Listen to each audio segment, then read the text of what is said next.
हाम्रो फाल्गुन अन्त साविक आङसाङ साथका हाम्रा स्वर कुमार आङदेम्बेको सुन्तला 15 मैले आज 15 लाखमा खरिद गरी आज यो पैसा उहाँलाई बुझाएको छु। यस्तो छ पैसा। ल ल है का धन्यवाद। ल है त अब दाजु मेहनतको फल चाहिँ यसरी थाहा के अरे पाउँदाखेरि खुसी लाग्छ।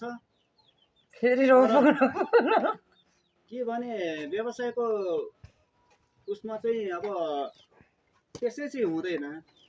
मेहनत गर्नुपर्छ, समयले मौसमले साथ दिनुपर्छ।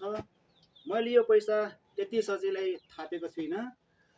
मेरो मेहनत परिश्रम म जस्तै अरूले पनि अब गाउँघरको साथीभाइहरूले पनि अब भूगोल अनुसारको